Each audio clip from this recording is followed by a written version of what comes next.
नमः सिद्धेभ्यः।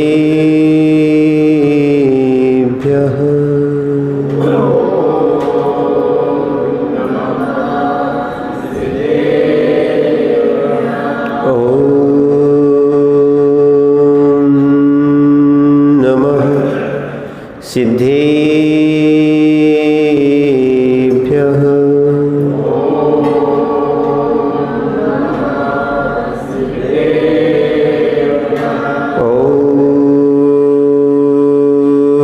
ॐ नमः सिद्धेभ्यः।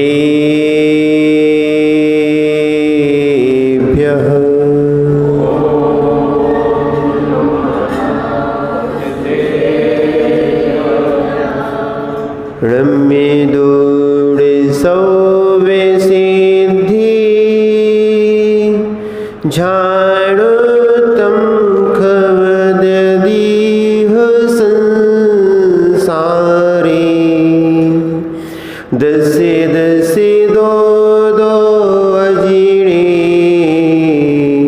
दसे दो अनुपेहिणं वोच्छे। नमो अर्हन्ताणं नमो सिद्धाणं नमो आयरीयाणं नमो वज्रायाणं नमो लोहि सौविसाणम्।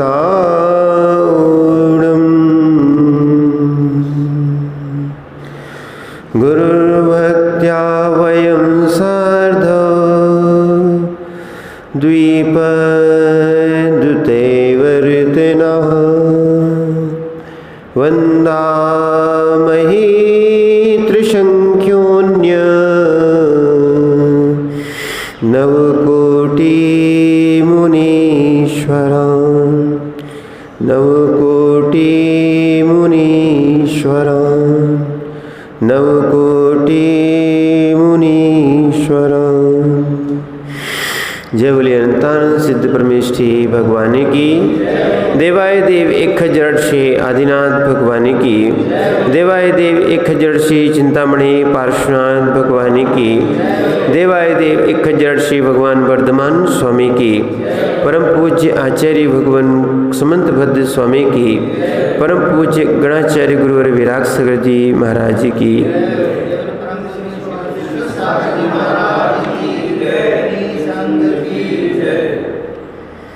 वो चेतनात्माओं, अपन सभी भगवान पार्श्वनाथ के पादमूल में बैठ के इन अनेकांत वाणी और साधवाद शैली से उस तत्व को समझने का प्रयास करते हैं जिसको आज तक नहीं समझा, और जिस कारण से ये जीव स्वयं मोह हुआ, अज्ञानी हुआ, अनंत संसार में भटक रहा है।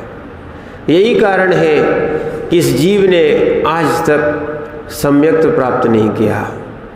क्यों? अगर सम्यक्त प्राप्त किया होता तो इस जीव का मात्र अर्ध पुद्गल परावर्तन से संसार रहता, या इसको पंच परावर्तन नहीं करना पड़ते। इसीलिए आचार्य समंत भद्र स्वामी ने रत्नकंठ श्रावकाचार में मूर्ताओं की भी बात कही है। 8 अंगों के साथ 3 मूर्ताएं नहीं होना चाहिए। मूर्ता का अर्थ होता है मूर्खता, अज्ञानता। इस जीव ने अनादिकाल से ऐसे ऐसे अज्ञानमय कार्य किए हैं जिसको अगर वास्तविकता में ज्ञानी बनकर देखेगा तो अपने ही कार्य के लिए उपहास करेगा कि कैसी कैसी अज्ञानता थी। मैं किन किन अजीब अचेतन और मुझसे भिन्न चेतनों के पीछे ये जीव राग द्वेष कर करके अपने ही संसार को बढ़ा रहा है। ध्यान रखना, यहाँ पर 3 मूर्ताओं की बात कही गई है। तो यहाँ बता रहे थे संसार बढ़ाने वाले, और हम जिस चाहे को धर्म समझ लेते हैं। धर्म क्या है? अगर वास्तविकता में देखा जाए तो धर्म क्या है?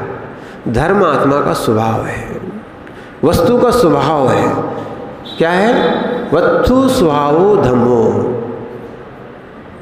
क्या है? वस्तु स्वभावो धम्मो। ये 10 प्रकार के जो धर्म बताए गए हैं 10 लक्षण में, 10 दिन आते हैं, लोगों ने उनको धर्म समझ लिया। वो तो आत्मा में होते हैं। किस में होते हैं? उत्तम क्षमा किस में होगी? मार्दव, आर्जव, सौ, संयम, तप, त्याग, आकिंचन, ब्रह्मचर्य किस में होगा? बोले 10 दिन में होगा। पर्युषण के हम 10 दिन मना लेते हैं और वो भी भाद्र पक्ष के मनाते हैं। आते तो 3 बार हैं, पर वास्तविकता में वो धर्म जो है विशेष रूप से हम बहिरंग रूप से मनाते हैं तो त्याग कर लेते हैं। पर त्याग का उद्देश्य क्या है? त्याग का उद्देश्य है कि राग की हानि हो। क्या हो? त्याग का उद्देश्य है राग की, और राग यानी अज्ञान की हानि हो। ध्यान रखना, अनादि काल से जीव अपने अज्ञान को ही नहीं समझ पा रहा। जहां जहां जीव मोह कर रहा है वो अज्ञान है। क्यों अज्ञान है? क्योंकि वो वस्तु तुम्हारी है नहीं है, तुम्हारे चतुष्टय में है नहीं है। उसका चतुष्टय भिन्न है, वो तुम्हारा चतुष्टय भिन्न है। 3 काल में भी वो तुम्हारे रूप नहीं होगी और तुम उस रूप नहीं हो सकोगे। कभी जीव पुद्गल होगा क्या? कभी जीव पुद्गल होगा क्या? कभी पुद्गल जीव होगा क्या? क्या ममत्व करने से क्या वो तुम्हारे साथ जाएगा क्या? समझना, जब नहीं जाएगा तो अज्ञानता है कि नहीं। उसके पीछे ध्यान रखना, उसके पीछे कितने विकल्प हैं। देखना, अगर माना कि अच्छा भोजन भी नहीं मिला तो जीव रो रहा है। अगर अच्छा भोजन मिल गया, क्या है चंद्रिया जी, अगर किसी ने अच्छा भोजन करा दिया, बहुत अच्छी समाज है, बहुत अच्छे महाराज हैं, बहुत अच्छी व्यवस्था है। किसके लिए? किसको देखा हमने? न तीर्थ को देखा, न मंदिर को देखा, न जीव को देखा। क्या देखा? मात्र एक भोजन की व्यवस्था अच्छी हो गई, रुकने की व्यवस्था एक अच्छी हो गई, तो लोगों ने क्या समझ लिया? यानी अब देखना, ये जो है 5 इंद्रियों को भोग को, 5 इंद्रिय के भोग को, इंद्रियों को सुख मान लिया है।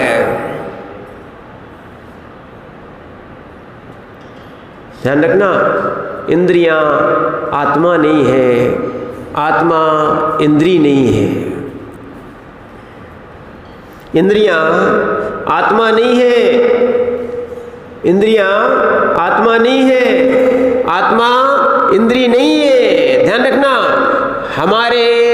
हमारे ज्ञान में जो 6 उपसम ज्ञान है, ध्यान रखना, मति ज्ञान है, उसमें इंद्रियां सहकारी साधन है, ये साध नहीं है। ध्यान रखना, ये हमारी सहकारी साधन है, ये हमारी साध नहीं है। जिस जीव को ऐसा समझ में आता है, अगर इंद्रियां का भी अभाव हो जाता है, इंद्रियों की भी हानि होने लगती है, तो वो रोता नहीं है। आंखों से देखा जाता है। किससे देखा जाता है? आंखों से देखा जाता है, कान से सुना जाता है। ध्यान रखना, कान से सुना जाता है, हाँ, शरीर से स्पर्श किया जाता है, नाक से सूंघा जाता है। ध्यान रखना अच्छे से, यहाँ ये सब बातों में से लगा है। क्या लगा है? से। क्या लगा है? से। जब व्याकरण में जाओगे तो ये तृतीया विभक्ति में आता है। किस में लगता है? क्या है ये? करण है। क्या है ये? करण है, हेतु है, साधन है। क्या है? हेतु है, साधन है। अच्छे समझना, ये क्या है? हेतु है, साधन है। जानने वाला, सुख दुख का वेदन करने वाला आत्मा है। वेद्य वेदक भाव है। कौन सा भाव है? ये वेद्य वेदक भाव है। अनादि काल से हमने इंद्रियों को वेदक माना है, वेदक आत्मा है। ध्यान रखना, वेदक आत्मा है। ये समय सार का सीधा सीधा आपको यहाँ पर व्याख्यान चल रहा है, समझना। वेद्य वेदक भाव नहीं समझ पा रहा, जिसको जो भोगता है, जो यानी आत्मा भोगता है, उस आत्मा की ओर जीव ने ध्यान ही नहीं दिया। जो इंद्रियों से भोगा जा रहा है उसी को सुख मान लिया है।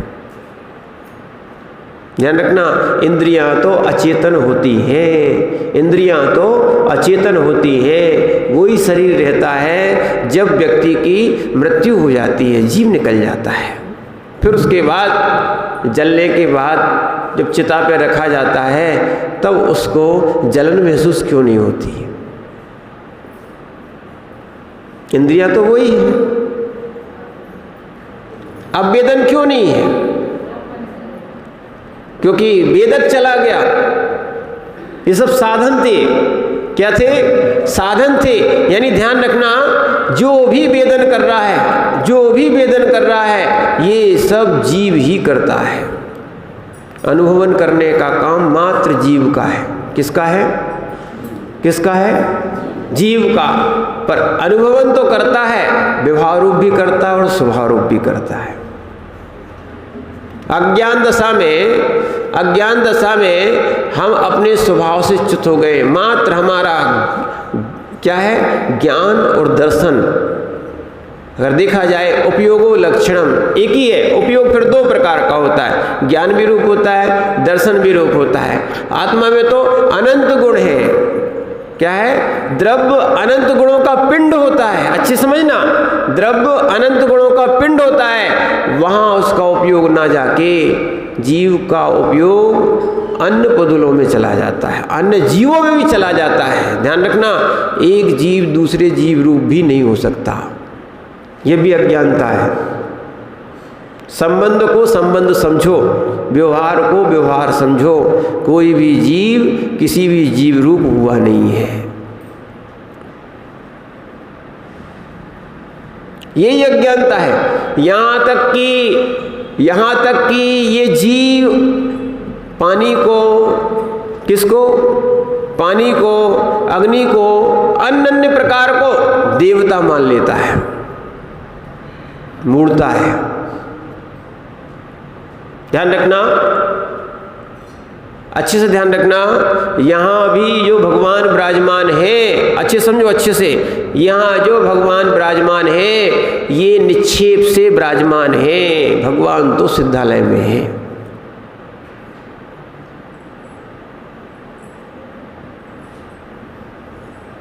अनिल भैया अच्छे समझो, क्या है ये? निक्षेप है। निक्षेप, हमने इस निक्षेप को क्यों विराजमान किया है? जिससे हम उन सिद्धों की पूर्व में किए गए जो अच्छे कार्य थे, ऐसे उन तीर्थंकरों की, उन अरहंत सिद्ध परमात्माओं की उपासना कर सके। हम अपने भावों में निर्मलता ला सके। क्या ला सके? तो हमने देखना, हमने यद्यपि ये पाषाण की जो प्रतिमाएं या जो धातु की प्रतिमाएं, ये सब एक इंद्रिय है। क्या है? ये सब एक इंद्रिय है। पर देखो निक्षेप किया गया है। क्या किया गया है? निक्षेप किया गया है। स्थापना निक्षेप, सुना? स्थापना निक्षेप। देखना फिर से अच्छे सुनो इसको, क्योंकि हमने निक्षेप भी पौद्गलिक है। ये 4 प्रकार के निक्षेप आपने तत्वार सूत्र में पढ़े हैं। ये सम्यक्त को समझने का तरीका है, या पदार्थों को समझने का तरीका है। क्या है? नाम स्थापना, द्रव्य भाव, तस्तन्यास। आया जी सूत्र? नाम, देखो प्रतिमा में जो चिन्ह बना दिया वो नाम रख दिया। क्या है? एक शिल्पकार के पास जाते हो, कौन सी प्रतिमा चाहिए? इन प्रतिमा चाहिए, बस उनका एक चिन्ह बना दिया, वो क्या हो गया? क्या हो गया? उनका नाम हो गया। देखना अच्छे से, नाम। स्थापना, जिसकी आपने चिन्ह की स्थापना देखी, वो आपने उन भगवान को, ठीक है, भूत में ये थे, भूत में ये थे, ऐसी कल्पना, ये द्रव्य निक्षेप होगा। और जब वर्तमान में थे वो हो गया भाव निक्षेप। क्या हो गया? निक्षेप। इन निक्षेप से स्थापना की जाती है। स्थापना भी अभी दो प्रकार की है, तदाकार, अतदाकार। ठीक है, हमने वर्तमान में तदाकार स्थापना की है, तद आकार, जैसा उनका आकार था वैसे ही आकार की स्थापना की है, जिससे कि ध्यान रखना, अन्य आकार के भगवान नहीं होते, अन्य आकार के भगवान नहीं होते। यही अवस्था है, यानी मनुष्य पर्याय ही है जिससे मोक्ष की प्राप्ति होती है। ध्यान रखना। और सिद्धों का यद्यपि कोई आकार नहीं होता, फिर भी अंतिम शरीर होने के कारण पुरुषाकार गिना जाता है। क्या गिना जाता है? पुरुषाकार। अब विचार करना, एक भगवान मनुष्य पर्याय को प्राप्त किए थे और एक हम मनुष्य पर्याय को प्राप्त किए हैं।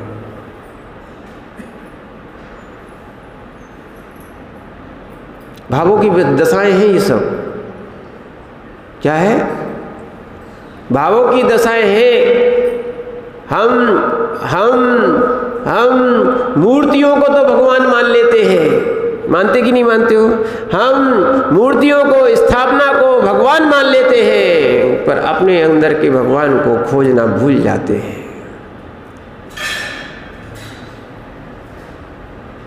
क्यों बोल रहे आपसे? इसलिए बोल रहे हैं, अपने अंदर के वास्तविक भगवान देखोगे, ये तो स्थापित भगवान है। सुनना, ये तो स्थापित भगवान है। अगर अपने अंदर के भगवान देख लोगे तो आपके अंदर वे विभाव भाव है, क्रोधादि भाव है, ये नहीं आएंगे, क्योंकि ये विभाव भाव है, शुद्ध भाव नहीं है। कौन सा भाव है? विभाव भाव है, शुद्ध भाव नहीं है ना। कर्म सापेक्ष भाव है। कौन सा भाव है? श्री कर्म सापेक्ष भाव है। सुनाओ। हाँ, ध्यान रखना, ये आत्मा का ही भाव है। कर्मोपाधि सापेक्ष अशुद्ध द्रव्यार्थ को यथा क्रोधादि कर्मज भावात्मा। किससे?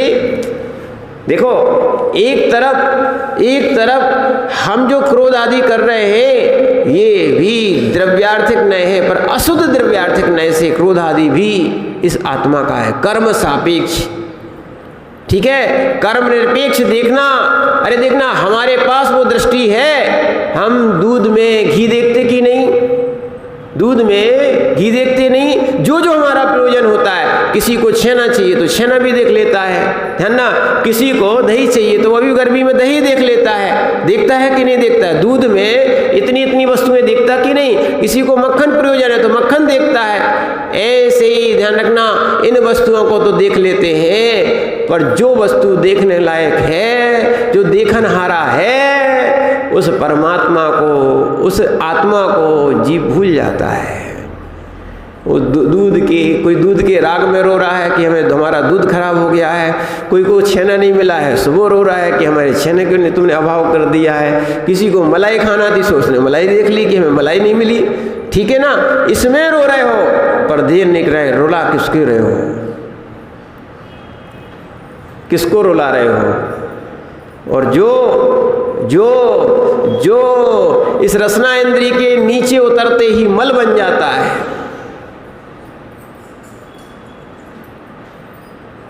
क्या बन जाता है? मल बन जाता है। मल, विचार करना, अब विचार करना, मल में ढूंढो कहाँ है तुम्हारी वो दूध, मट्ठा, दही, रबड़ी, बहुत सारी चीजें ढूंढने का प्रयास करो। देखोगे क्या? नहीं देखोगे। फिर समझ में आएगा इस मल के कारण जीव कितना कष्ट दे रहा था इस आत्मा को।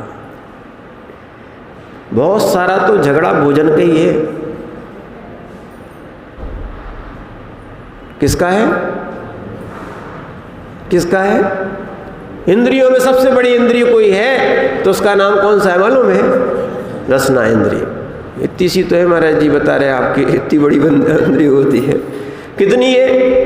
इतनी सी थोड़ी सी, वो भी जीभ के आगे का भाग, ये रसना है, क्या है, ये चखता है। रसना इंद्रिय इतनी बड़ी है, हाँ इतनी बड़ी है। सब इंद्रियों में सबसे ज्यादा क्या है, बचपन से लेके और कहां तक, आखिरी तक।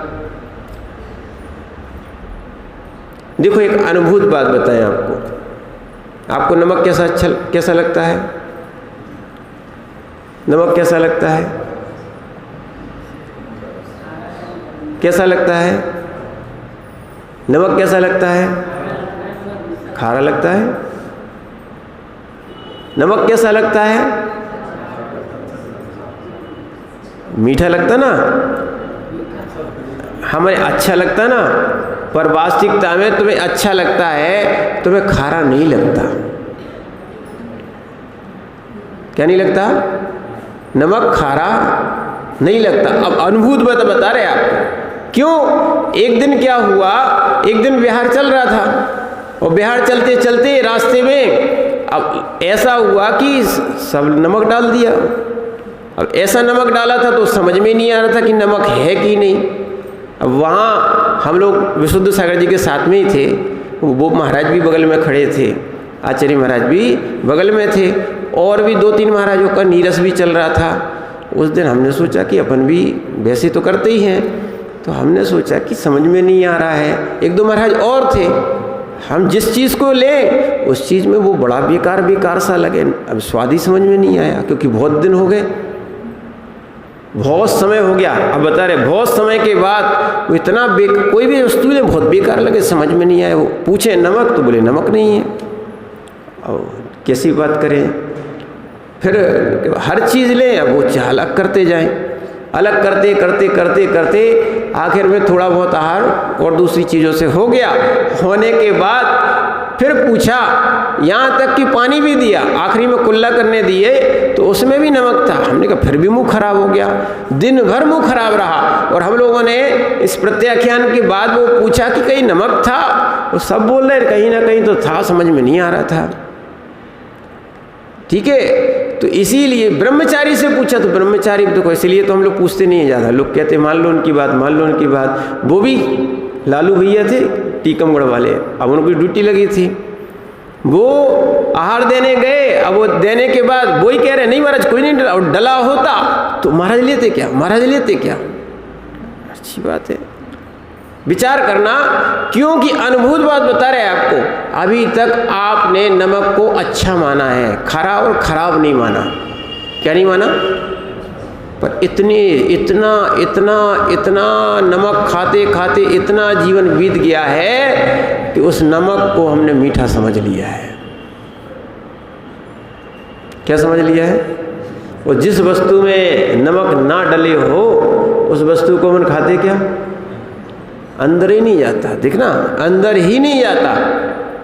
वास्तविकता क्या है, ऐसे बहुत से विषय हैं, ये नमक की बात नहीं कर रहे हैं, ऐसे इस जीव के बहुत से विषय हैं। अज्ञानता के कारण इस जीव ने जो सुख के साधन थे उनको दुख रूप मान लिया है, और जो दुख के साधन थे उनको सुख रूप मान लिया है। ऐसा इसका विपरीत ज्ञान हो गया है। क्या हो गया? देखो, मान्यता ही बदलती। बहुत सारे लोग जिनका पुण्य का उदय है वो यहाँ मंदिर में आके बैठ रहे, समय दे रहे कि नहीं दे रहे। पहले मंदिर में आना अच्छा नहीं लगता था, अब मंदिर ना मिले तो अच्छा नहीं लगता है। देखो क्या हुआ, अंतर क्या आया? क्या है? जो मंदिर के नाम से, अभिषेक के नाम से, पूजा के नाम से, प्रवचन के नाम से, स्वाध्याय के नाम से, जाप के नाम से जो डरते थे, सिर दर्द होता था, भागते थे, आज क्या हो गया? आप तो वही हो, अभी मनुष्य पर्याय वही है। बदले हो क्या? क्या बदला है बताओ? अपना अभिप्राय और ज्ञान बदल गया। क्या बदल गया? जो लोग, ध्यान रखना, हम लोगों ने किया है इसलिए कह रहे, जो लोग आलू के बिना भोजन नहीं करते थे, वो ही खाते थे, आज उसी चीज को स्वेच्छापूर्वक त्याग कर देते हैं। क्या कारण है? धारणा, अपनी अपनी मान्यता या अपना अपना ज्ञान जैसे जैसे वृद्धि को प्राप्त हो जाता है, वैसे वैसे अज्ञानता समझ में आने लगती है। क्या होता है, ध्यान रखना। जैसे बच्चे जो है ना, कहीं छोटा फल या छोटा लड्डू किसी को पकड़ा दिया जाए, किसी को कोई वस्तु पकड़ा दी जाए, बच्चे छोटी छोटी सी वस्तुओं को देखकर, ध्यान रखना, वस्तु को देखकर आपस में मिलाते हैं, और जिसकी छोटी होती है वो रोता है, और जिसकी बड़ी होती है वो खुश होता है, और आपस में छीना झपटी भी होती है, लड़ाई भी होती है। ऐसी दशा जैसे बच्चे कर रहे हैं, वो दशा बड़े की भी हो रही है। छोटा बड़ा देख देख के रो रहे हैं और अपना स्वभाव में जा नहीं पा रहे हैं, और पर वस्तुओं के नियोग से अज्ञानता बस पूरी पर्याय में जो सुख मिला था उसको भी समाप्त कर रहे हैं, स्वभाव भी समाप्त कर रहे हैं। नहीं है क्या ऐसा? जिस जिस जीव का जैसा जैसा पुण्य का उदय, क्या है, जिस जिस जीव का जैसा जैसा क्षय उपशम नहीं मिल रहा है, ये अंतराय कर्म का उदय क्या है। महाराज को अकेले अंतराय नहीं आते, ध्यान रखना, महाराज को अकेले अंतराय नहीं आते, आपको भी बहुत सारे अंतराय आते हैं। बोले हम तो एक भी अंतराय नहीं करते। क्या नहीं करते आप? करते हो क्या अशोक भाई? एक आध बार अंतराय किया? अंतराय आया कि नहीं आया? है ना, अंतराय आया, पर हम अंतराय का अर्थ रूढ़ रूप में मात्र आहार में अंतराय मान समझते हैं। अंतराय भी 5 प्रकार के होते हैं, अच्छे समझना, दान, लाभ, भोग, भोग और वीर, 5 प्रकार के अंतराय होते हैं। अंतराय दान क्या है? हम देने से रोक रहे हैं, देना तो चाहते हैं, हम देना चाहते हैं, देने से जो रोकता है वो है अंतराय। क्या है? सब अज्ञानता है। देखो, देने वाला दे रहा है, देने वाले के दे रहे हैं, लेने वाला ले रहा है, पर बीच में अंतराय है कर्म। इसलिए ध्यान रखना, कभी आहार में रोकना नहीं चाहिए।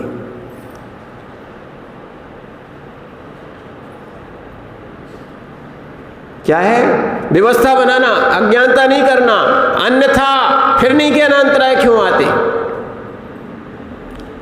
दान में जिसकी वस्तु है और वो दे रहा है, और वास्तविकता तो यही है, अपनी वस्तु ही दी जाती है। दान में क्या की जाती है? अपनी वस्तु ही दी जाती है, दान की परिभाषा है, ध्यान रखना।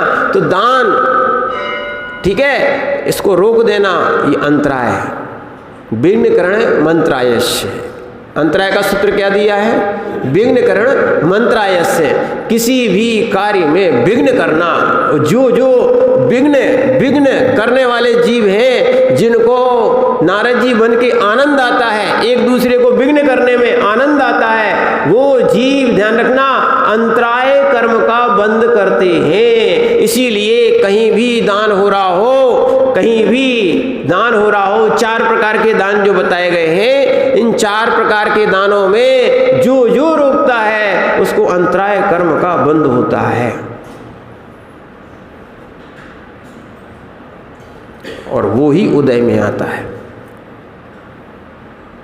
लाभ कौन सा था? पहला था दान, दूसरा क्या था? कौन सा? जैसे कि देखो ना, दान अंतराय कर्म का और उदाहरण बता दें। जैसे कि आप आहार दान देना चाहते हो, पर महाराज नहीं आए उस दिन, क्या है? हो सकता है दान अंतराय कर्म का उदय, ये आपका दान अंतराय कर्म का उदय कि आप देना चाह रहे थे, अंतराय आ गया। क्या हो गया? अब अंतराय कर आता कि नहीं आता? देखना, महाराजों को नहीं आता, आपका भी आता है, दोनों का योग मिलता है, तब जाके वो अंतराय कर्म सामने दिखने लगता है। ऐसी लाभ क्या है? अब देखना, जो देने वाला दे रहा था, जिसको मिल रहा था, उसका लाभ अंतराय कर्म का क्षयोपशम था। क्या था? उसको मिलना था, उसको मिलना था, यानी महाराज का ध्यान रखना, महाराज को विधि मिलना थी पर नहीं मिली, उनका भी लाभ अंतराय कर्म का उदय। उस दिन वो उपास नहीं गिना जाएगा। क्या नहीं गिना जाएगा? उपास नहीं गिना जाएगा। मिलना था, नहीं मिल पा रहा है। अब समझना, बहुत सी वस्तुएं संसार में, बहुत से भोग, बहुत से सुख, बहुत सी इंद्रियां हमें मिलना थी, बहुत सा वैभव मिलना था पर नहीं मिल पा रहा है। कारण क्या है? लाभ अंतराय कर्म का उदय। क्या है? लाभ अंतराय कर्म का उदय। अच्छे समझना, ये क्या है? लाभ अंतराय कर्म का उदय। दान, लाभ, भोग कौन सा है? ऐसे ऐसे रोग हो जाते हैं। आप कहते हो महाराज हमारे अंतराय कर्म का उदय नहीं आता है। ऐसे ऐसे रोग हो जाते हैं कि सामने की वस्तु, ध्यान रखना, सामने की वस्तु आप खाना भी चाहो नहीं खा सकते हो। डायबिटीज है, क्या कर सकते हैं?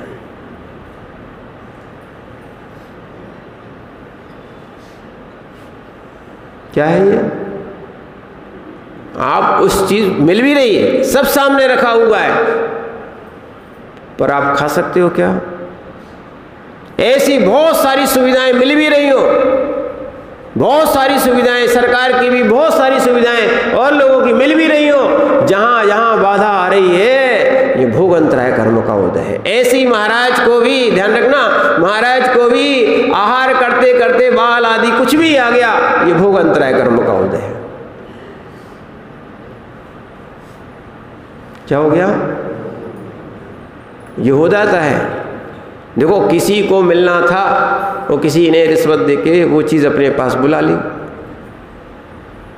मिलना थी उसकी, उसके नाम से आई थी, पर तुमने बुला ली। अब ठीक है, तुम कहो कि हमने पुरुषार्थ कर लिया, अगर तुम्हारा लाभंतराय कर्म का क्षेपसम नहीं होता तो तुम्हें मिलती भी नहीं, पर तुमने अंतराय डाल दिया, विघ्न कर दिया। क्या कर दिया? विघ्न कर दिया। तो अंतराय कर्म का उदय आ गया। क्या हो गया? अंतराय कर्म का उदय आ गया। तो दान, लाभ, भोग और वीर।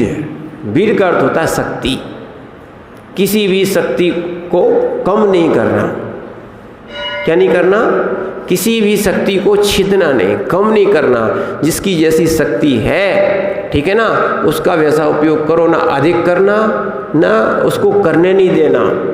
योग्यता है उसको, मैंने शक्ति, शरीर की शक्ति जो रहती है उसको वीर्य बोलते हैं। ऐसे ऐसे अंतराय कर्म के उदय आते हैं कि जो बहुत बड़े पहलवान थे, अब उठने में भी 4 लोग लगते हैं। जैसे जैसे वीर अंतराय कर्म का क्षेपसम घटता जाएगा, आपके शरीर में कमजोरी आती जाएगी। ध्यान रखना, अच्छे से सुनना, अपनी ही शरीर की धातु अपने शरीर को बल देती है। जो अज्ञानता में ब्रह्मचर्य का पालन नहीं करते, वो ऐसे लोग जो अपनी धातु को क्षय कर देते हैं, ऐसे लोग हमेशा कमजोर बने रहते हैं। कमजोरी कुछ नहीं है, शरीर में सारी वस्तुएं हैं, पर राग के कारण, अज्ञान के कारण जो व्यक्ति इन चीज़ों को नहीं समझता है, शरीर में ही पूरी पूर्णता है। अच्छे समझना इस बात को। अगर ब्रह्मचर्य की सुरक्षा करना है, साधना करना है, ये 2 बात करती है, शरीर का बल भी बढ़ाती है। देखो महाराज के पास कहाँ से बल आ जाता है? जब बताओ एक बार आहार कर रहे हैं, उन्होंने वीर की रक्षा कर ली, इसलिए वीर अंतराय कर्म भी धीरे धीरे कटता है। अपनी शक्ति की रक्षा करो, जितनी शक्ति उतनी साधना तो करो। कीजिए शक्ति प्रमाण, शक्ति बिना श्रद्धा धरें। कल हमने बताया था, जब तक हाथ पैर चल रहे हैं खूब अपाहार दो, विहार कराओ और भगवान की पूजा पाठ सब करो और साधना करो। ठीक है? कब करो? जब आपके पास अच्छी शक्ति हो। पर कई लोग विपरीत सोते, अभी क्या करना है, अभी तो अच्छा शरीर मिला है, अभी तो जवानी है। समझना क्या है? अभी तो जवानी है, बुढ़ापे में करेंगे। क्या करेंगे? धर्म कब कहाँ करेंगे? बुढ़ापे में करेंगे। ध्यान रखना, वास्तविकता तो यही है, साधना का समय जब है जब तुम्हारा शरीर अच्छा है। दौलत राम जी ने भी लिख दिया है क्या, बालपने में ज्ञान न लो, तरुण समय तरुणित रहो, अर्ध मृतक सम बूढ़ापनो। कौन सा बुढ़ापा कैसा है? अधमरे के समान। बुढ़ापा कैसा है? अधमरे के समान। अब कोई से बूढ़ा कह दो अम्मा जी बोल दो, हम अम्मा जी दिखते क्या, हम बूढ़े दिखते क्या, हम बूढ़े हो गए क्या? तो क्या हो, आप जवान हो क्या, अभी बच्चे हो, अभी तो क्या है। सही बात है, अगर देखा जाए ज्ञान से तो तुम बाली हो। क्या है, अभी हमारा बुढ़ापा थोड़ी आया है, अच्छी बात है, नहीं आया तो अच्छी बात है, ध्यान रखना। तो अर्ध मृतक सम बूढ़ापनो, बुढ़ापा आ जाता है उस शरीर। देखो अब हीन सेनन है, हीन सेनन होने के बाद तुम्हारा शरीर ही साथ नहीं देता है, तो अब क्या साधना करोगे?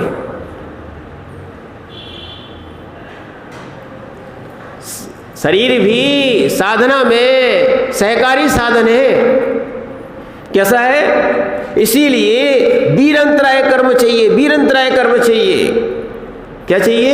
वीरंतराय कर्म का क्षयोपशम चाहिए। क्या चाहिए? क्षयोपशम चाहिए। इसलिए ये साधना कर पाओगे। जो व्यक्ति, छोटी सी तो आयु मिली है, कितनी सी मिली है? छोटी सी आयु। कहाँ आदिनाथ भगवान की आयु थी, कितनी थी मालूम है? कितनी थी? कितनी थी? 84 लाख पूर्व। कितनी थी? 84 लाख पूर्व। अब तो 84 साल भी नहीं मिलते, है ना। 84 लाख में 84 लाख का गुणा करो तब एक पूर्व होता है। कितना होता है?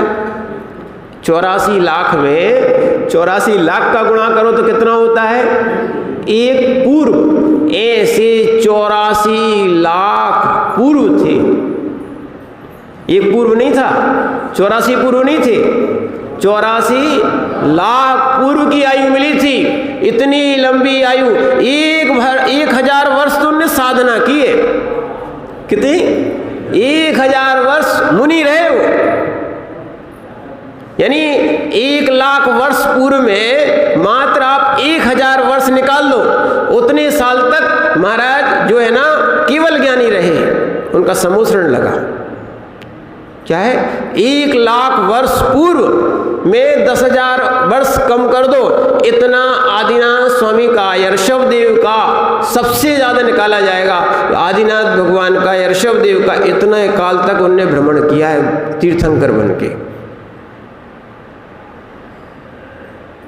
कितनी देशनाएं दी है। आज हमारे पास कितनी सी आयु? छोटी सी आयु। छोटी सी आयु में भी बहुत सा तो अज्ञान में निकल गया। बचपने में क्या होता है? वास्तविकता में अज्ञान में रहते हैं, छोटी छोटी सी बातों को लेके जीव मोहित होता है, क्रोधित होता है, अपने स्वरूप को नहीं समझ पाता है। और जब स्वरूप समझने की बात आती है तब तक बुढ़ापा आ जाता है या जिम्मेदारी आ जाती है। विचार करो। और ऐसी ऐसी अज्ञानता है, आचार्य भगवान बता रहे हैं कि ऐसी ऐसी अज्ञानता है, कैसी मूर्ताएं और मूर्खताएं जीव रखता है। आपगा सागर स्नान मुच्यासिकतासनाम ग्रीपातोग्निपातस्य लोकमूढ़ा निगद्यते। कैसी कैसी मूर्ताएं, मूर्खताएं जीव है कि धर्म समझकर नदी को, समुद्र को, है ना, में स्नान करना, ये क्या करते हैं? ये क्या हो गया? धर्म हो गया। धर्म क्या हो गया? अच्छे समझना, ये क्या हो गया? धर्म मान लिया लोगों ने। वास्तविकता में तो वस्तु का स्वभाव धर्म है।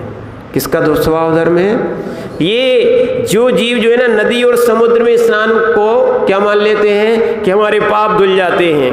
तो सबसे पहले जो नदी में रहने वाली मछलियां हैं, मगरमच्छ हैं, उनके पाप धुल जाना चाहिए। गंगा में है कि नहीं है? मछलियां हैं कि नहीं है? मगरमच्छ है कि नहीं है? तो इनके सबके पाप धुल गए, इनका मोक्ष होना चाहिए था क्या? नहीं है ऐसा। अज्ञानता है। लोक मूढ़ता है। ध्यान रखना, स्नान करना ये शरीर की शुद्धि है, मात्र शरीर की बहिरंग शुद्धि है। फिर भी ध्यान रखना, ये धर्म नहीं है, स्नान करना धर्म नहीं है। नहीं तो सबसे बड़े अधर्मात्मा तो मुनिराज हैं। क्यों? आश्चर्य होगा आपको, ऐसा भी आश्चर्य होगा, ऐसे ऐसे महाराज हैं, ऐसे ऐसे महाराज हैं जिन्होंने दीक्षा के बाद स्नान ही नहीं किया।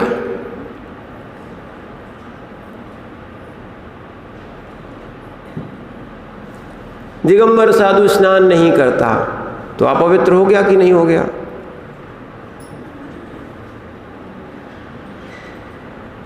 अपवित्र हो गया कि नहीं हो गया?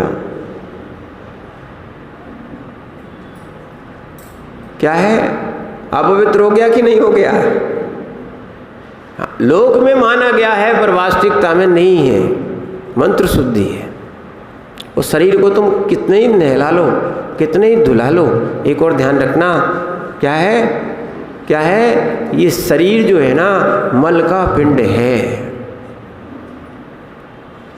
कैसा है? और स्नान करना ये कोई धर्म नहीं है। क्या नहीं है? यहाँ की श्री कृष्ण ने भी, जब पांडव लोग अपने पाप धोने के उद्देश्य से, ऐसा एक कथानक मिलता है कि वो जा रहे थे तो उन्होंने श्री कृष्ण से कहा कि नारायण कृष्ण आप भी हमारे साथ गंगा स्नान को चलें। उन्होंने कहा ठीक है, चल तो सकते हैं पर अभी कार्य बहुत है, तो आप एक काम करो, एक हमारा प्रतिनिधि ले जाओ। ठीक है, अच्छा है। तो उन्होंने क्या किया, एक तुमड़ी दे दी। क्या दी? तुमा जानते? तुमा, बुंदेलखंड के हो आप लोग तो। तुमड़ी क्या दे दी? तुमड़ी, तुमा। लौकी जो होती है लंबी होती है, गोल होती है, उसको क्या बोलते हैं? तुमा। ऐसी तुमड़ी थी और वो उनको पकड़ा दी कि ये हमारा प्रतिनिधि है, ये समझना श्री कृष्ण तुम्हारे साथ है। ठीक है, चले गए। ले जाने के बाद ध्यान रखना, सब लोगों ने एक एक दो दो बार स्नान किया होगा, उसको 108 बार स्नान करा रहे थे। अब तो वो तो छोटी सी चीज़ थी, उसको क्या दिक्कत है। डुबाए रखे, खूब डुबाया, लौट के वापस आए कि बहुत पवित्र वस्तु हो गई, हमने तो आपके प्रतिनिधि को 108 बार ने स्नान कराया। कितना बार? वो सोच रहे थे जितना हमने पाप किया है ऐसे बहुत सारे लोग हैं। ध्यान रखना, अभी अच्छे से बात ध्यान रखना, हम आपका मंदिर आना अभिषेक पूजा के लिए बिल्कुल निषेध नहीं कर रहे, पर बहुत अच्छी बात समझो, ध्यान रखो कि ये जो है ना, जैसे ही उन्होंने उनको क्या बोलते, बहुत पवित्र वस्तु उनका प्रतिनिधि वापस किया, यानी तुमड़ी वापस की, उन्होंने ज्ञान कराने के लिए उस तुमे के प्रसाद के रूप में विभाग बना दिए और कहा इसको थोड़ा सा प्रसाद रूप खाओ। जैसे ही खाया तो क्या हो गया? ध्यान रखना, भूल के भी थोड़ा राग नहीं करना। सुनना, ये प्रैक्टिकल बता रहे हैं। कहीं भी कहीं ककड़ी हुई या तुमड़ी हुई या लौकी आदि कड़वी निकले, उस सब्जी फेंक देना, उस वस्तु को नहीं खाना, अन्यथा मरण भी हो जाएगा और हुआ है। ऐसे ऐसे मुनिराजों के उदाहरण हैं। द्वेष वशात लोगों ने कड़वी तुमड़ी चला दी और महाराज भी समता के धारी थे, वे भी कड़वी तुमड़ी का आहार कर लिया और करने के बाद आहार का प्रत्याख्यान करके बैठ गए कि हमें मालूम है कि मरण होना है। उनका मरण हो गया, यानी समाधि हो गई उनकी।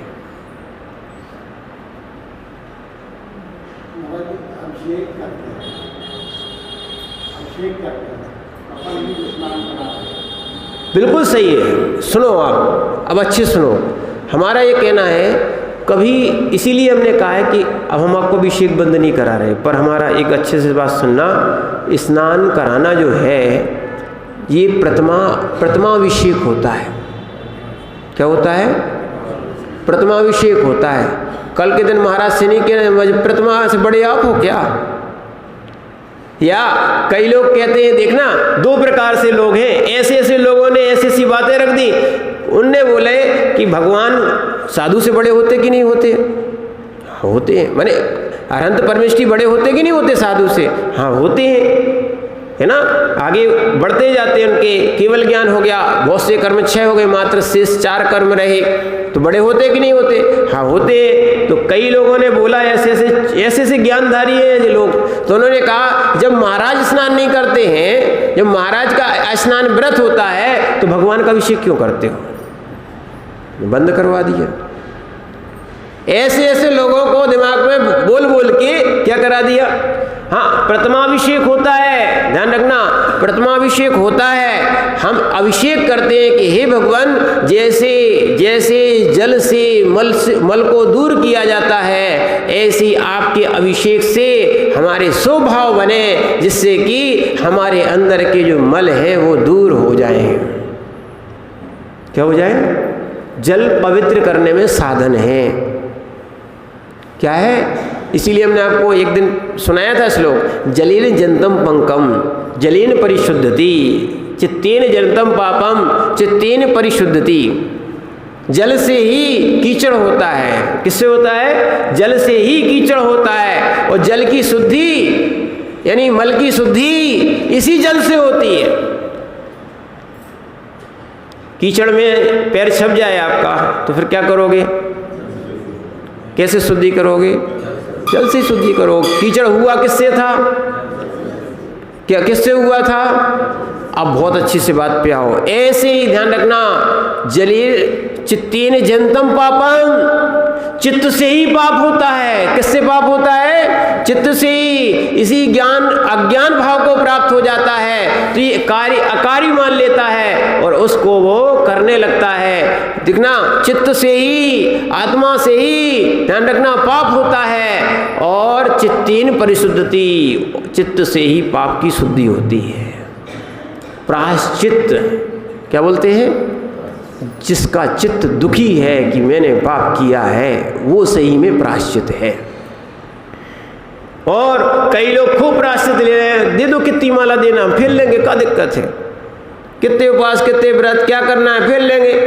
जब इनका अंदर से चित्त दुखी नहीं है, जिनके अंदर संवेग भावना नहीं है, यानी जो पाप से डरते ही नहीं है, उनकी कभी शुद्धि होती नहीं है। क्या है? ऐसे ही ध्यान रखना, जो स्नान को मात्र क्या मान लेते हैं? धर्म मान लेते हैं। स्नान धर्म नहीं है, स्नान धर्म का साधन है। यानी अभिषेक भी एक धार्मिक क्रिया का साधन है, पूजा भी सम्यक्त वर्धनी क्रिया है। हमने बार बार कहा, क्योंकि लोग नहीं समझते। देखना, ये क्या है? साधन है। आज भी फिर से समझो, जैसे आँख है, कान है, नाक है, अभी ये बताया था आपको, ये करण है, ये करण है, ये करण है। करण यानी इंद्रियां भी कहते हैं इनको, और करण यानी हेतु भी हैं। ये हमारे लिए करण है। ऐसे ही भगवान भी, अभिषेक भी, पूजा भी हमारे सम्यक्त में साधन है, करण है जो आत्मा को पवित्र कराती है। बिना अभिषेक की पूजा नहीं होती। क्या है? बिना अभिषेक की पूजा नहीं होती। पूजा का अभिषेक एक अंग है। क्या है? पूजा अभिषेक का एक अंग है, हमारे लिए विशुद्धि देता है। क्या देता है? बहुत सारे, देखो गोमटेश का अभिषेक देखो, आनंद आता है। एक तो भगवान की प्रतिमा ही एक अजीब है, उसके सामने से हटने का मन ही नहीं होता है। और जब अभिषेक होता है तो आनंद आता है।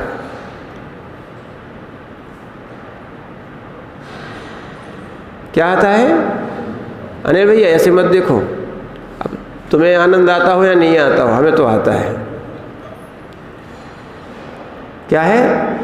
हम लोग उस अभिषेक के लिए 2006 में गए थे, है ना। सुबह से लेके बैठे रहे, बैठे 1:30-2 बजे अभिषेक हुआ था। इतनी तेज धूप में भी हम लोग मात्र अभिषेक देखने की ओर। जब अभिषेक हुआ, सारी थकान, सारी सब दूर हो गई। ऐसा आनंद आता है। क्या है? ये सब हमारी अभिषेक आदि, ये सब हमारी विशुद्धि का साधन है। क्या है? अज्ञानता नहीं करना कि वो तो प्रतिमा को साफ करने के लिए। एक और ध्यान रखना, अभिषेक का अर्थ व्याकरण में देखोगे, शब्दकोश में देखोगे तो स्नान दिया है। संस्कृत में अभिषेक को क्या बोलते हैं, माने स्नान को क्या बोलते हैं, अभिषेक। क्या बोलते हैं, अभिषेक। ध्यान रखना। तो इसीलिए अभिषेक जो है ना, वो स्नान नहीं है जो हम करते हैं। भगवान का जन्माभिषेक हुआ, देखना, हम लोगों का दीक्षाभिषेक हुआ। 4 प्रकार के अभिषेक होते हैं, जन्माभिषेक, राज्याभिषेक, दीक्षाभिषेक, ये पंचकल्लक में आपको देखने मिल जाएगा। और फिर आखिरी चतुर्थ अभिषेक होता है, उसका नाम है प्रथमाभिषेक। कौन सा अभिषेक, प्रथमाभिषेक। पर ध्यान रखना, यहां पर जो बात कही जा रही है कि स्नान करने को धर्म मानना, ये मूर्खता है, मूढ़ता है। क्या है, मूर्खता है। गंगा आदि में स्नान करने से पाप धुल जाएंगे क्या? खूब पाप करो और गंगा आदि में लोग स्नान करते बहुत, इसीलिए तो मेले लगते हैं और खूब लोग सोचते हैं कि पाप धुल गए। नहीं, पाप धोने के लिए जैसे श्री कृष्ण ने स्वयं उदाहरण दिया, गीता में दिया है, स्वयं उदाहरण दिया है कि जैसे तुमड़ी को खूब नहाने के बाद उसके अंदर की कड़वाहट नहीं गई, ऐसी तुम खूब पाप करो और गंगा जी से सोचो कि गंगा जी हमारे धो देंगी। यहाँ तो नर्मदा जी है, ठीक है, वो नर्मदा जी कहेंगे आपके धो देंगी, वो तुम्हें पाप धोने बैठी क्या? तुम्हें अपने पाप स्वयं धोना पड़ेंगे अच्छे कार्य करके। चित्तेन परिशुद्धति, चित्तेन परिशुद्धति, चित्त से ही शुद्धि होगी आपकी। किससे शुद्धि होगी, किससे शुद्धि होगी? जैसे धातु आदि की शुद्धि अग्नि से होती है, कपड़े आदि की मेल आदि लग जाता है तो पानी और साबुन आदि से होती है, ऐसी चित्त की शुद्धि के लिए कुछ चीज चाहिए है। तो ये पूजा पाठ, स्वाध्याय, साधना सब व्यवहार कारण है, व्यवहार साधना है। ये चित्त से शुद्धि होती है, परिणाम अच्छे होना चाहिए। कैसे होना चाहिए? ध्यान रखना, सबसे ज़्यादा आश्रय होता है तो वो चित्त से ही होता है, और सबसे ज़्यादा निर्जरा होती है तो चित्त से ही होती है। शरीर और क्रिया, काय और वचन, काय और वचन ये तो सहायक साधन है। मूल क्या है? मूल क्या है? मन। मन भी पौद्गलिक है, ध्यान रखना। मन कोई चेतन वस्तु नहीं है। क्यों? 4 इंद्रिय तक मन नहीं होता तो क्या अजीब है वो? समझना, 4 इंद्रिय तक मन नहीं होता, क्या अजीब है क्या?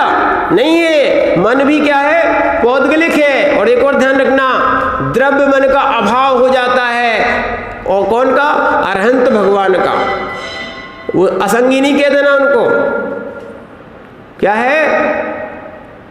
भाव नहीं, भाव मन का अभाव हो जाता है। किनका? अरहंत भगवान का। द्रव्य मन रहता है, रचना रूप में रहता है बस।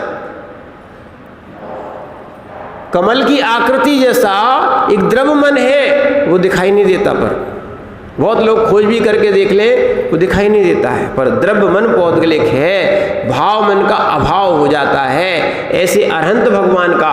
पर मन भी कैसा है? पौद्गलिक। पर इससे राग द्वेष जो उत्पन्न हो रहा है, इसको करने का निमित्त कौन है? आत्मा। कौन है? चित्त की शुद्धि आत्मा से ही होती है, और पाप भी आत्मा से ही होते हैं। मूल राजा कौन है? आत्मा। मूल राजा कौन है? आत्मा। इसीलिए ध्यान रखना, ये जल में स्नान करना, कई लोग क्या करते हैं? सिकता स्नान, बालू और पत्थर का ढेर लगा देते हैं। उनके पथरियाई देवी कौन सी हो गई? बस वे भगवान बन गए जिनके। ऐसे ऐसे बहुत सारे लोग हैं, लोक मूर्ता में जीते हैं। क्या करते हैं? लोक मूर्ता में जीते हैं। गिरिपातोग्नि, कोई पर्वत से गिरने को धर्म मानता है, ऐसे हैं लोग। क्या है? समाधि लगा लेते हैं लोग, पर्वत से गिरते हैं। देखो पंचाग्नि तप कर रहे थे, कौन? वो पार्श्वनाथ भगवान के कौन? नाना पंचाग्नि तप कर रहे थे। समझना। तो अग्नि में गिरना, अग्नि में जलना ये कोई तप नहीं है। और लोक मूढ़ा निगतते, इसको लोक मूढ़ता कहते, कोई धर्म नहीं है। अच्छे समझना आप। 4 बातें आज फिर से एक और समझा दें। देव, अदेव, कुदेव, अभी प्रश्न आएगा आगे वाली श्लोक में आने वाला है। तो ये भेद आचार्य सोमदेव सूरी ने उपासका अध्ययन में किए हैं। कौन कौन से? देव, अदेव, कुदेव और देवादि देव।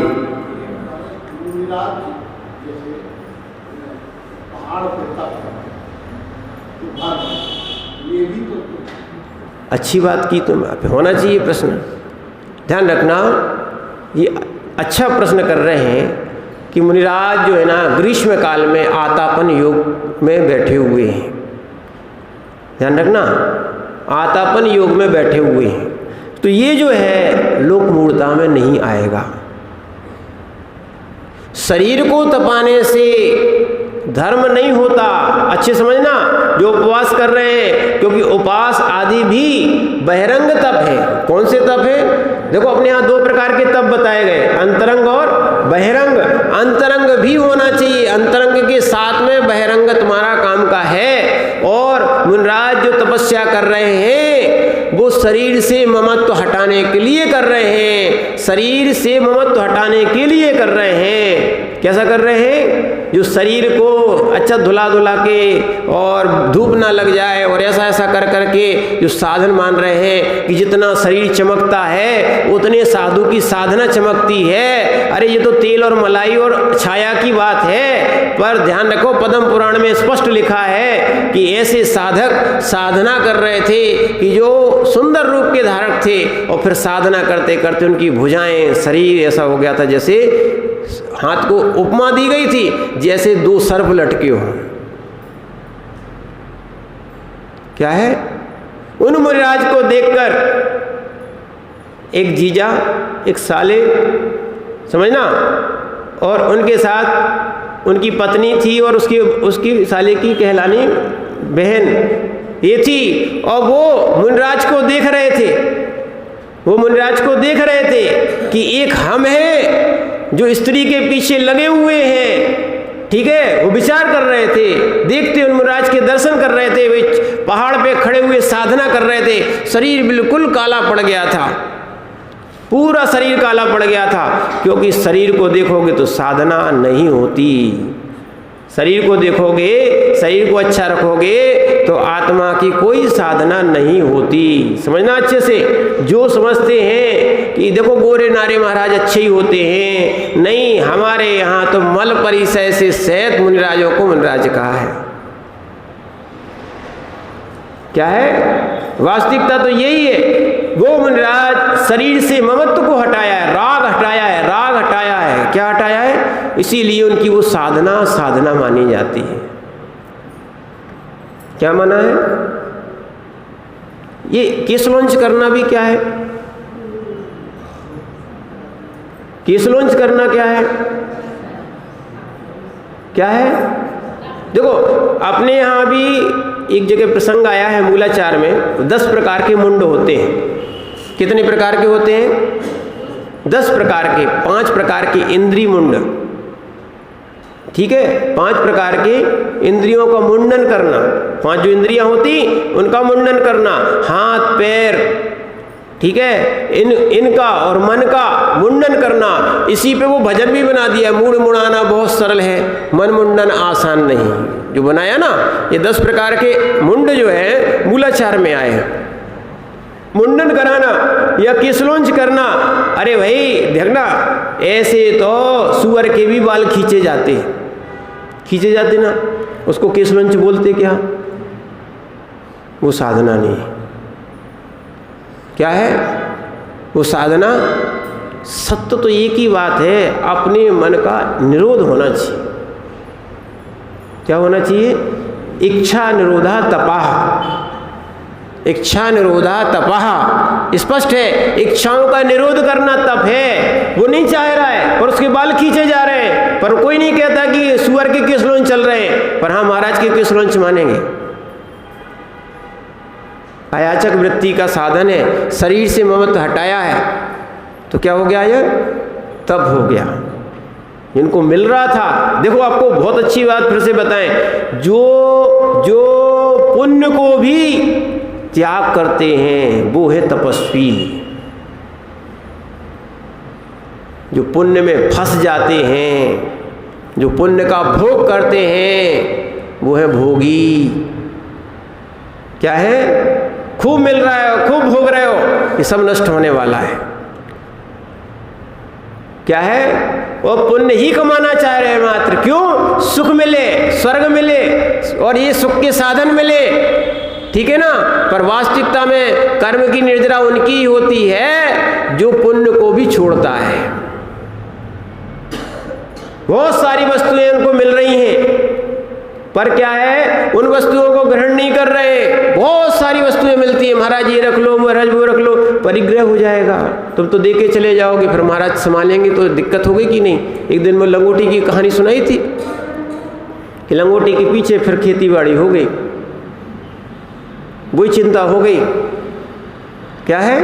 छोटी सी लंगोटी के पीछे वो पुनः वो खेती बाड़ी करने लगे। तो इसीलिए बहुत सारी चीजें परिग्रह से आ जाती हैं। जो देखो तीर्थंकरों का पुण्य कम होता है क्या? हम तो और आपसे और कोई की बात नहीं करते हैं। तीर्थंकरों का पुण्य कम होता है क्या? शांतिनाथ, कुंथुनाथ, अरहनाथ आपके ऊपर की वेदी में विराजमान है, इनका पुण्य कम था क्या? तीन पदवी के धारी थे, कामदेव भी थे, चक्रवर्ती भी थे, 6 खंड के अधिपति, 96,000 रानियों के मालिक, समझना।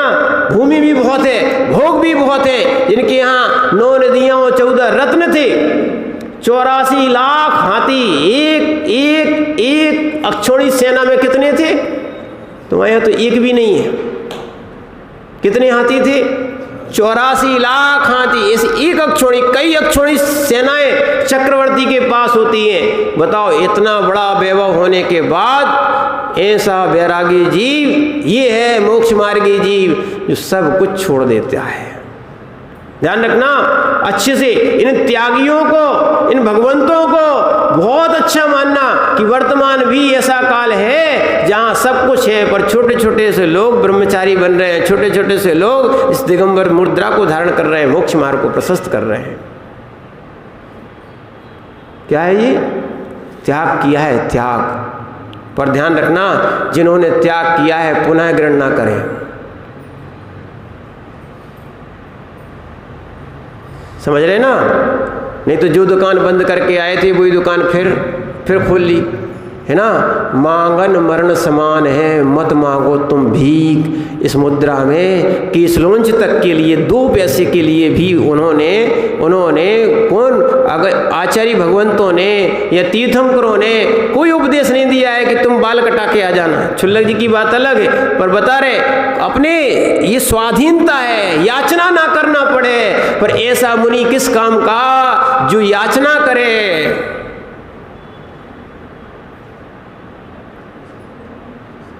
इसी को तो छोड़ा था, इसलिए मुद्रा लेके जाते हैं। विधि मिली सो ठीक, नहीं मिली सो ठीक, पड़गा लिया तो स्वयं ऋषभदेव 6 महीने घूमे। अभी आने वाली अक्षय तृतीया क्या है वो? जिस दिन भगवान का मुनिराज का आहार हुआ उस तिथि को भी अक्षय तृतीया के नाम से घोषित कर दिया है। विचार करना, ऐसी वास्तविकता तो जो है, जो राग में पड़ा रहता है, ठीक है, वो मोक्ष मार्गी नहीं है। राग छोड़ने का नाम मोक्ष मार्ग है। काय से? संसार से, शरीर से और भोग से राग कम करना है। किससे कम करना है? संसार से, शरीर से और भोग से।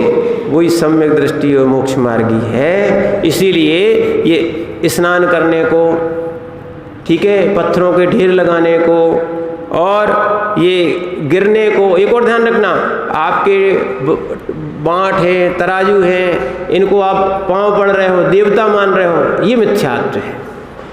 ठीक है, इनका सम्मान रखो, ठीक है, सम्मान कर दिया। कहीं बही का क्या है? नहीं तो अपन घुसते ही 7 दुकान के सबसे पहले पैर पड़ते हैं। बताओ कौन से देवता हैं वे तो आए। हाँ ठीक है, हम इसका सम्मान करते हैं, उस दृष्टि से भगवान नहीं मानना। क्या नहीं मानना इनको? भगवान नहीं मानना। ये प्रथा है, क्या है? ये देव नहीं है। अब इसीलिए बता रहे, आगे आने वाला है कल विषय कि अदेव हैं। कौन से हैं? अदेव हैं, देव भी नहीं है। उनको तुमने देव मान लिया है। क्या मान लिया है? जैसे जल कोई देव नहीं है, जल कोई देव नहीं है, अग्नि कोई देव नहीं है, पत्थर कोई देव नहीं है, पेड़ कोई देव नहीं है, देहरी कोई देव नहीं है, पर इनको तुमने देव। ये अज्ञानता है, मूढ़ता है, मूर्खता है। ऐसी बहुत सी अज्ञानताओं को छोड़ो, समझना आप बात को, तब आपका कल्याण हो पाएगा। ऐसे बहुत से लोग हैं जो स्नान को, बहुत सारी चीज़ों को क्या मानते हैं? धर्म मानते हैं। इसीलिए कर्म तो सही देखा जाए, कर्म तो विशुद्धि से कटते हैं। किससे कटते हैं? विशुद्धि से कटते हैं। इसीलिए ये अज्ञानता मिटाओ। हम लोग भी जो साधना कर रहे हैं ना, ये विशुद्धि के लिए कर रहे हैं। किसके लिए कर रहे हैं? किसके लिए कर रहे हैं? कि महाराज बन गए, पिछी ले ली, कमंडल ले लिया, अब तो मोक्ष निश्चित? नहीं। क्या है इसमें भी? ये तो साधन है। ये तो कमंडलों का, पिछियों का, इनका मोक्ष हो जाना चाहिए था, नहीं है। ठीक है, वास्तविकता में देखा जाए शरीर का मोक्ष नहीं होता। भले तुम मोक्ष धाम बना लो, मुक्ति धाम बना लो, वास्तविकता में तो आत्मा का कर्मों से अलग होना मोक्ष है। मोक्ष का अर्थ होता है मुक्त होना। आत्मा कर्मों से जब मुक्त होती है उसको मोक्ष कहा गया है। ठीक है ना? तो यही अज्ञानता से हम मुक्त हो जाएं तो मोक्ष मार्गी बन जाएं। तो अज्ञानता ही बनी रखी है कि हम धर्मात्माओं को, धर्म के कार्य को, धर्म की क्रिया को सबसे पहले मिथ्या तो रूढ़ी कहते हैं। ये नहीं कहना चाहिए। ये आत्म विकास का, किसका? आत्म विकास का सबसे बड़ा साधन है। ठीक है ना? भोग ये आत्महिरास का सबसे बड़ा साधन है। संसार के जितने भी भोग हैं, तो ये काम तो चल रहे हैं, भोग और भोजन, भोग और भोजन। यही तो अज्ञानता है। ठीक है, मुनिराज भी आहार करते हैं मात्र शरीर को चलाने के लिए, साधना के लिए। तुम भोग और भोजन में लगे हो, ये अज्ञानता है। इसलिए इसको छोड़ो। इसीलिए अपने यहाँ जितने भी व्रत आते हैं, कोई में खाने पीने के कोई व्रत नहीं है। बताओ कौन सा व्रत है? जब भी कोई निर्वाण आता है, ये कहीं अष्टानिका आते हैं, कभी 10 लक्षण आते हैं, कभी और भी व्रत आते हैं। आज चतुर्दशी है तो आज भी व्रत आया है, शाश्वत व्रत मानते हैं इनको। तो आज क्या है? त्याग किया। आते खाने पीने को कोई व्रत नहीं माना, अपने धर्म नहीं माना। ये लोग मूर्ताएं हैं कि प्रसाद खा लो और ये खा लो और वो खा लो। तो ये क्या है? खाने को लोग धर्म मानते हैं, खिलाने को लोग धर्म मानते हैं। वो धर्म नहीं है। आप कहोगे महाराज, प्रश्न है बहुत सारे, अब उनको उत्तर देंगे कि महाराज फिर आहार को कैसे धर्म मान लिया? आहार देने को कैसे धर्म मान लिया? अरे आहार इसलिए देते हैं क्योंकि उससे साधना, सामायिक, वैयवृत्ति 5 हेतु दिए मूलाचार्य जी में, इसलिए आहार लेने जाते हैं। और यदि सुन लो अच्छे से, मुनि महाराज साधना करके सोए, कौन? मुनि महाराज या ब्रह्मचारी या व्रती या जो एलक जी, छुल्लक जी, माता जी जो भी हो, छुल्लिका माता जी हो, खाए पियो और खूब सोए। इनको ध्यान रखना, अगले भाव में फिर बैल है, गधा है, ऊंट है, बन के चुकाना पड़ेगा। सुन लो पारस भैया, क्योंकि आहार क्यों दिया है? हम लोग महाराष्ट्र में आहार करते थे तो शुद्धि बोलती थी, मन शुद्धि, वचन शुद्धि, काय शुद्धि, आहार जल शुद्ध है। रत्नात्रय के लिए आहार ग्रहण करिए। किसके लिए आहार दिया है? रत्नात्रय की साधना के लिए, लड़ने के लिए, सोने के लिए, ठीक है ना, और विषय कसायों में पढ़ने के लिए कोई भोजन नहीं देता, घर के लोग नहीं देते, और तो छोड़ दो आप। और धन्य है जैन समाज को कि जो भोजन अपने पति और बेटे को नहीं देती है, उससे अच्छा भोजन इन साधक साधुओं को कराती है।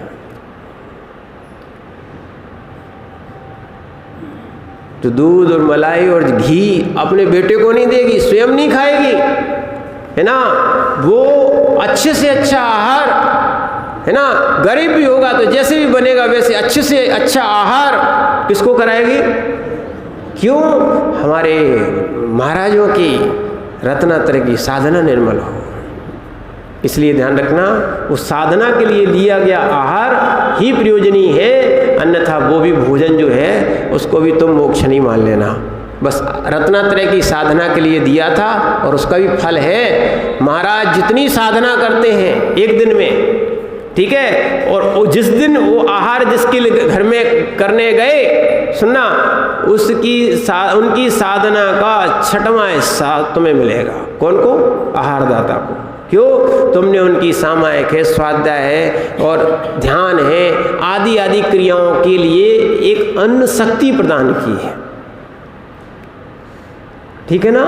इसीलिए आहार दान को धर्म माना गया है। दान 4 प्रकार 4 संघ को दीजिए, ऐसी बहुत सी व्याख्याएं हैं। ऐसी मंदिर आदि के लिए जो दान दिया जाता है वो इसलिए दिया जाता है लोग सम्यक्त प्राप्त करें, पूजा करें, विशुद्धि करें, ठीक है। मान के लिए, सम्मान के लिए, अभिमान के लिए, नाम के लिए दान दोगे, अच्छे सुन लो भैया, दान दोगे तो ये सब कसाय के लिए दान दिया गया है, मोक्ष मार्ग नहीं है, ऐसा समझना चाहिए। ओम नमः सिद्धेभ्यः।